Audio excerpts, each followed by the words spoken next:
Welcome to my channel. You are watching UPCAT Math Review, and in this video we will discuss logarithmic functions. Let us begin with this problem on the board. The equation 5 raised to 3 over 2 equals 5 square root of 5 expressed in logarithmic form is blank. Okay, ito kasi yung concept ni logarithmic function. So, si logarithmic function ay related kay exponential. Actually, inverse sila ng bawat isa. So, halimbawa, meron tayong exponential term na, let's say, m is equal to b raised to n. Okay? So, halimbawa, yan yung ating exponential equation. So, exponential yan. We can express this as logarithmic equation such that we have logarithm base b. Yung base ng ating logarithm ay yun din yung base ng ating exponential equation. Log base b of m, yung value. And then equal to the power n. Okay, so tandaan niyo yan ha. Box natin.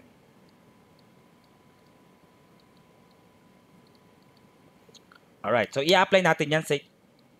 Okay, again, i-apply natin yan sa problem na to. So, copying ko lang yung given. The given is 5 raised to 3 over 2 is equal to 5 square root of 5. In essence, ito yung ating m. Okay? So, parang ito yung ating m. Tapos, ito yung base b. Tapos, ito naman yung power n. So, para ma-convert natin yan into logarithmic equation, we have log. Sundan natin to. Log base b, ang base natin ay 5. So, log base 5 of m, the value of our exponential equation, which is 5 square root of 5, is equal to the exponent n, which is 3 over 2. So, ayan na yun. Box natin.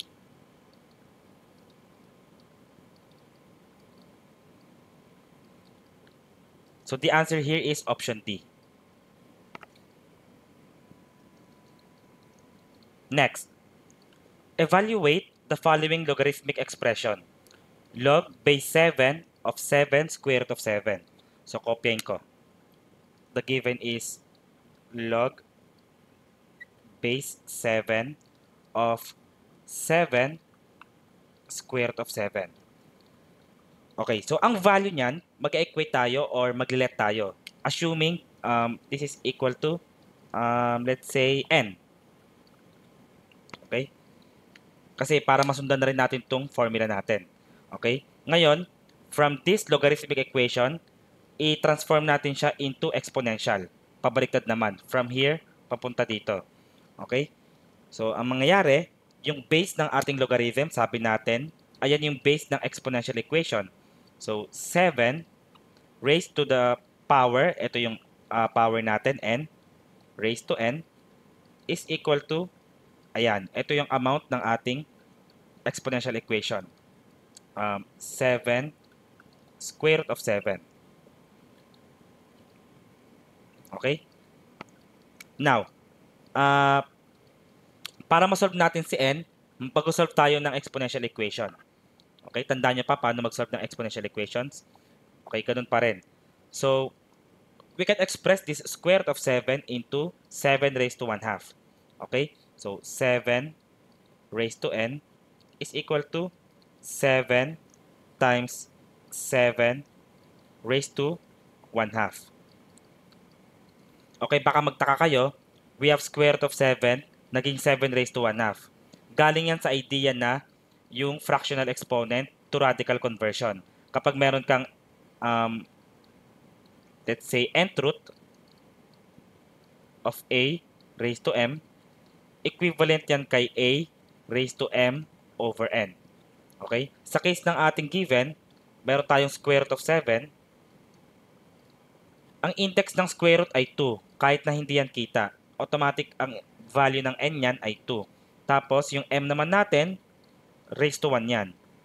So in essence, this is equal to 7 raised to m. Ang m natin ay 1. 1 over n. Ang n natin, yung index ay 2. Kaya meron tayong 7 raised to 1 half. Okay? Alright. So, proceed tayo. Ngayon, ito meron tong 1.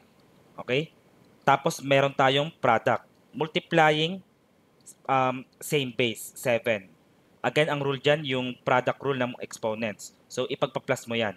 We have 7 raised to n is equal to 7 raised to 1 plus 1 half. And we know that 1 plus 1 half is 1 and a half. And 1 and a half, change natin into mixed or improper fraction. 2 times 1 is 2 and 2 plus 1 is 3. So 3 over 2.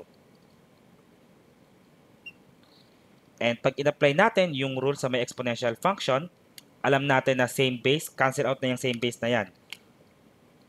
Okay?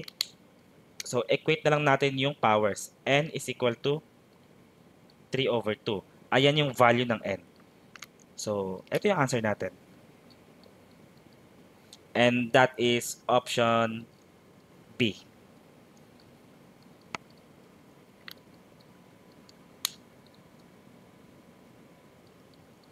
Next, evaluate the following logarithmic expression.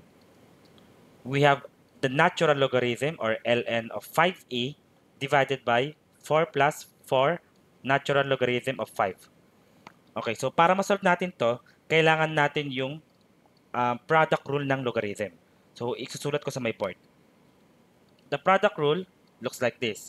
If we have log base b of, let's say, x, and then plus log base b of y, as long as same yung base b, tapos nag-add tayo, this is equivalent to log base b of x times y. Okay? Ang tawag dyan ay product rule of logarithm.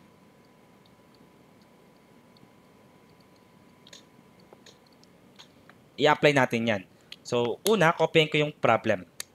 Ang given sa atin ay the natural logarithm of 5e divided by, ulitin ko.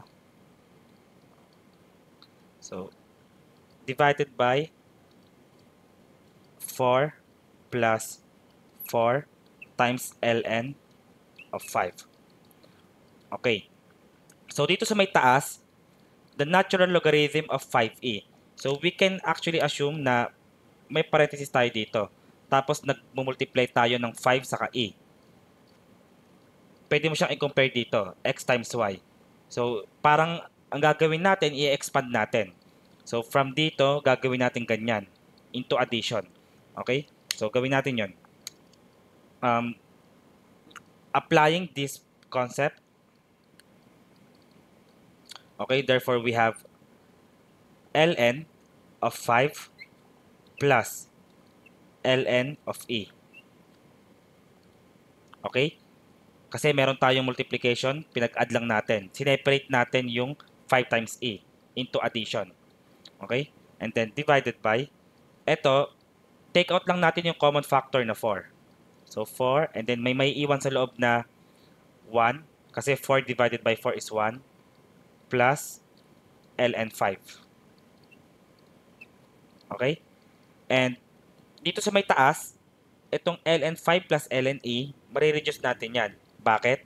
Kasi itong the natural logarithm of e, by the way, baka di kayo familiar, ang natural logarithm ganito yan. ln is the same as log base e. Okay? Ngayon, kapag meron tayong natural logarithm of e, well, meron tayong log base e of e. And just know na pag may ganito kayo, log base e of e, this is equal to 1. Okay? Tandaan nyo yan. So, ibig sabihin, we can replace this by 1. Okay? Kasi ln e yan eh. Okay? So, ln e equals 1. So, same lang yan. Okay? And then we have the natural logarithm of 5 plus 1 over 4 times 1 plus ln 5. And again, we can assume parenthesis. So, pag naglagay tayo ng parenthesis dito, anong mapapansin nyo? May makakancel ba tayo? Meron. Itong ln 5 plus 1, saka 1 plus ln 5, pareho lang yan. So, pwede nyo yung pagpalitin ng positions. That's according to commutative property. So, divide na lang yan. 1, 1. Therefore, the answer is 1/4. Okay? Or, dahil ang choices natin ay decimal, 1/4 is 0.25. The answer here is option A. Next, let us solve for x. Okay, meron tayong logarithmic equation. Copying ko lang. So, we have log and the base is 2 over 3 of 9 over 4 is equal to x plus 3. Okay. Dito, i-express natin siya into exponential equation. Gamitin natin yan. Itong conversion na yan. So, when converted into exponential equation, the base of logarithm 2 over 3, ayan din yung base ng exponential equation. So, 2 over 3 raised to the power x plus 3 is equal to this one, 9 over 4. Okay? Tapos, 9 over 4 can be expressed as a square. Okay? So, 2 over 3 raised to x plus 3. Alam natin na yung 9 over 4, 9, ang square root ng 9 is 3. Ang square root ng 4 is 2. Right? So, we can say that 3, okay, ulitin ko.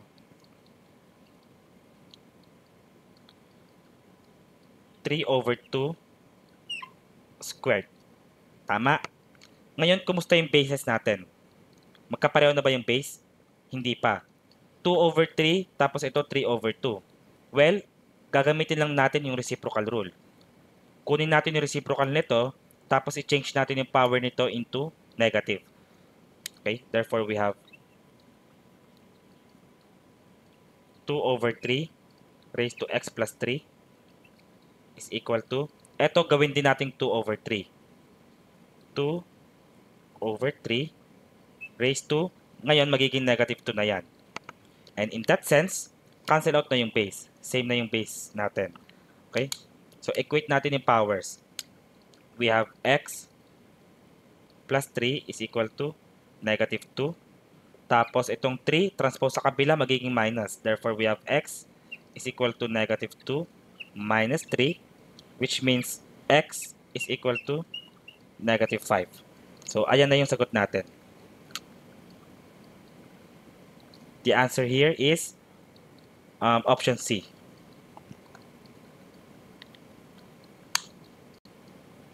Next, given the following, log base 5 of 2 is equal to 0.4 and log base 5 of 3 equals 0.7, what is the value of log base 5 of 9 over 4?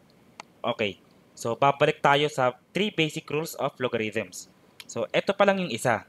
Okay, ito yung product rule. Okay, product rule. Meron pa tayong dalawa, the quotient and the power rule. Sulat ko sa board. Ito yung quotient. So, log base b of x minus log base b of y. Kita nyo yung difference? Sa may product, addition. Dito sa may quotient ay subtraction. So, this is equal to log base b of x over y. Okay? So, box natin. Ito ay quotient. Tapos, meron din tayong power rule.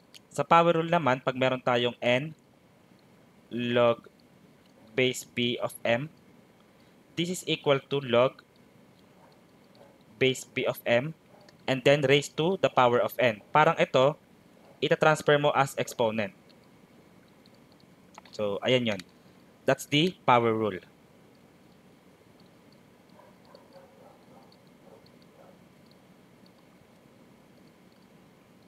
Ngayon, mag-proceed tayo sa problem.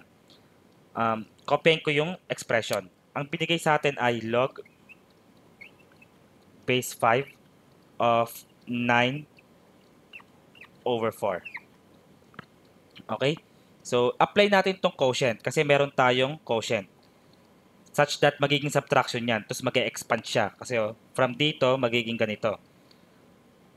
This becomes log base 5 of 9 minus log base 5 of 4. Okay? And then, what's next? Itong 9 saka 4, parehong perfect square yan. 9 can be expressed as 3 squared, tapos 4 is 2 squared. So, gawin natin yon. Equal to log base 5 of 3 squared minus log base 5 of 2 squared. Okay? Again, 9 is 3 squared, 4 is 2 squared. Tapos, i-apply natin itong power rule kasi meron tayong powers dito. So, ang mangyayari, itong 2, para magiging coefficient yan dito. Ito rin. Okay? Kasi parang baliktad nito eh. Di ba? N papunta rito sa power or power papuntang coefficient na n dito. So, this is equal to 2 times log base 5 of 3 minus 2 times log base 5 of 2. Okay? And alam na natin yung values ng dalawa na to. Ito, alam natin ang value niyan sa kanito. Given yan sa may ating problem. So, substitute natin. 2 times the log base 5 of 3, ang sabi equal daw kay 0.7. So, 2 times 0.7 minus 2 times log base 5 of 2 equal daw yan kay 0.4. And simplify natin. 2 times 0.7 is 0.14 minus 2 times 0.4 is 0.8. And 0.14 minus 0.8, that is 0.6. So the answer here is 0.6, which is option B.